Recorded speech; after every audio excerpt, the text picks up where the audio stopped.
أحد الأشخاص جاء إلى أحد أئمة السلف ونفسه متحركة في معصية من المعاصي يريد أن يفعلها، فقال له ذلك العالم: افعل هذه المعصية، افعلها لا حرج عليك، لكن لا تستعمل في هذه المعصية أي نعمة من نعم الله عليك،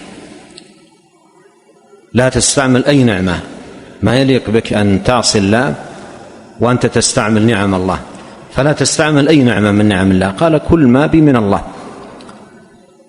قال له: إذن أمر آخر، افعلها لكن اذهب في مكان لا يراك الله فيه. قال: كيف يكون هذا؟ أينما أكون يراني الله. هذا المعنى هو الذي يذكره ابن القيم رحمه الله، لأن هذا فعلا لما يستحضره المرء يكون معه على معونة على الخلاص من المعاصي. كيف يكون عاقل وهو يعصي الله سبحانه وتعالى بنعم الله عليه، مستعملا نعم الله في مساخط الله؟ هذا ليس من العقل ولا من الحكمة.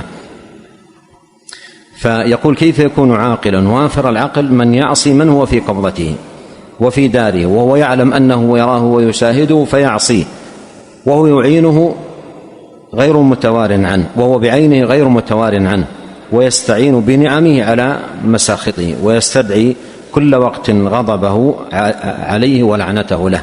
يعني أين العقل؟ أين العقل ممن كانت هذه حالهم؟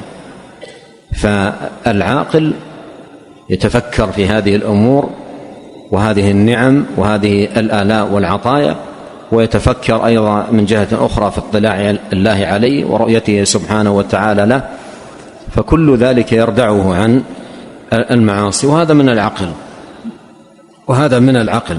أما الآخر فقد دسى نفسه، ومن ذلك التدسئة للعقل، بدل ما يكون عقلا وافرا يصبح عقلا مغمورا بالأهواء وتتبع الملاذ والشهوات التي هي مضرة على العاصي في دنياه وأخراه. يقول رحمه الله أيضا في هذا البيان: فأي عقل لمن آثر لذة ساعة أو يوم أو دهر ثم تنقضي كأنها حلم، لم يكن على هذا النعيم المقيم والفوز العظيم، أي النعيم المعجل في الدنيا والنعيم المؤجل في الدار الآخرة. من عمل صالحا من ذكر أو أنثى وهو مؤمن فلنحيينه حياة طيبة، هذا في الدنيا، ولنجزينهم أجرهم بأحسن ما كانوا يعملون، هذا في الدار الآخرة.